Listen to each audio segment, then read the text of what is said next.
Good morning on this snowy day in Boston.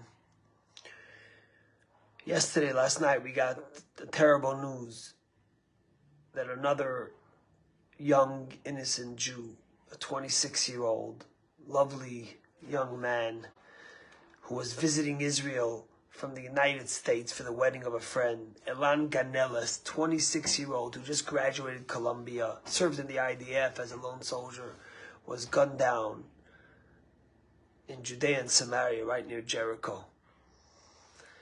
And, the story with the Jewish people is that it always hits close to home and personal.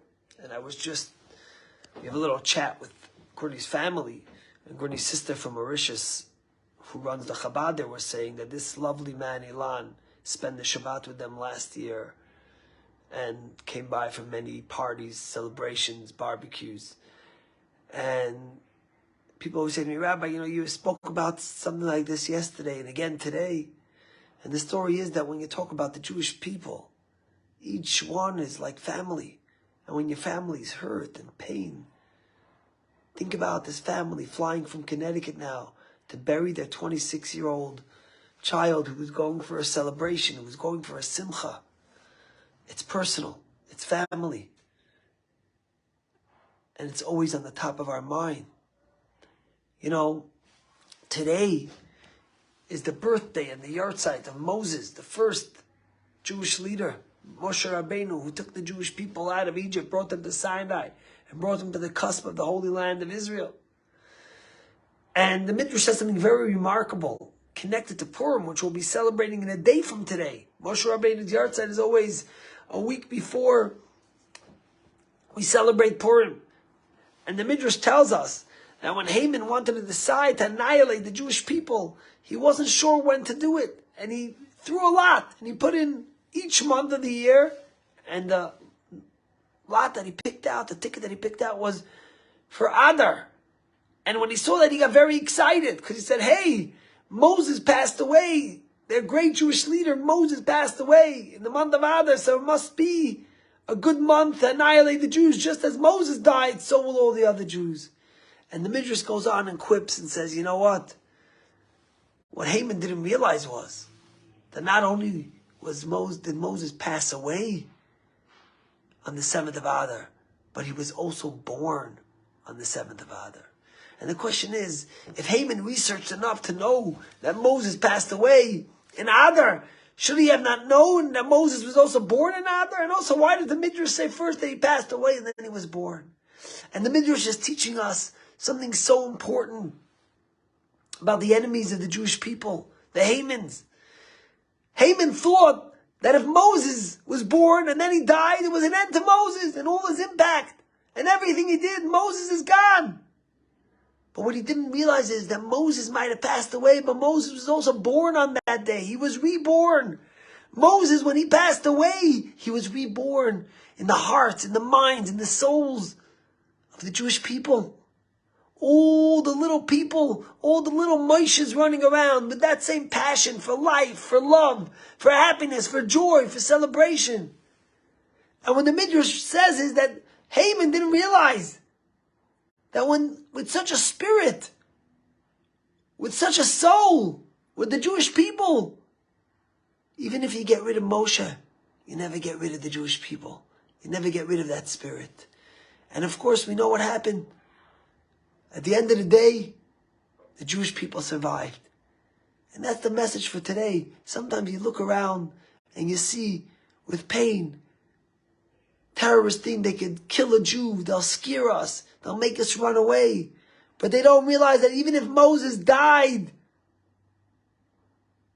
on the 7th of Adar today, he was reborn in the minds, in the souls, in the hearts of every single Jew, of every single little child running around, carrying Moshe's name, but carrying Moshe's spirit, carrying Moshe's identity.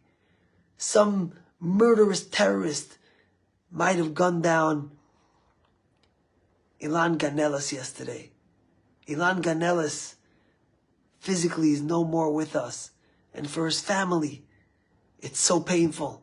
It's so hard.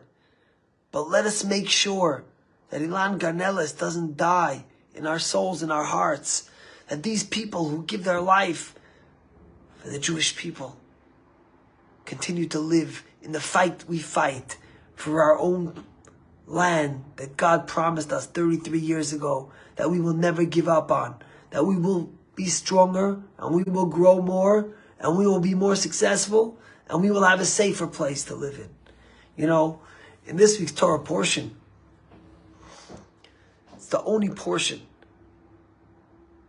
in the entire Jewish Torah since Moses is born in Shemot that Moshe's name is not mentioned. If you go and check every single portion, Moses is in there. But this portion, he's not in there.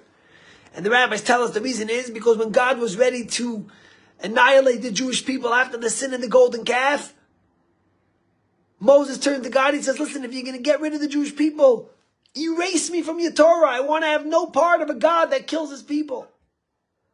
And God listened to Moses, and he forgave the Jewish people. But the rabbis say that because Moses said and made that threat, his name was erased from one portion. But if you think about it, the Rebbe asks in one of his talks, the Torah portion starts, Va'ata tetzaveh. Moses' name is not mentioned, but the way it starts is Va'ata, you Moses. So it doesn't say Moses' actual name, but it speaks to Moses at its core. What's your name for? Your name is for somebody else to call you, but you is your real identity. So why, if Moses' name is not mentioned, do we still speak about Moses the entire portion? In fact, the first word, Va'ata, is a commandment to Moses to tell Aaron to kindle the menorah. And the answer the Rebbe gives is so powerful. The Rebbe says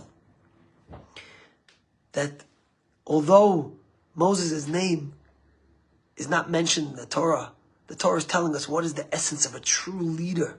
A true leader is somebody who is ready to sacrifice for his people that he leads. He's ready to be erased from the Torah that he lived for, that he loved, that he cared for, to protect his people.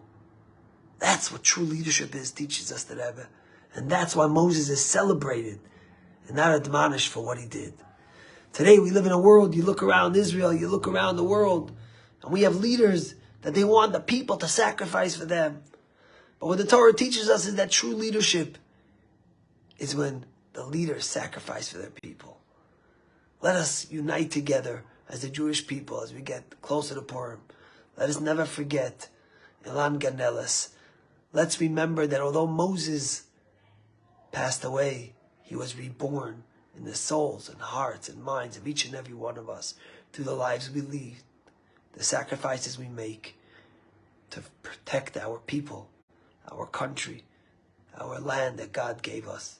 Am Yisrael Chai, we will be stronger and we will continue to grow.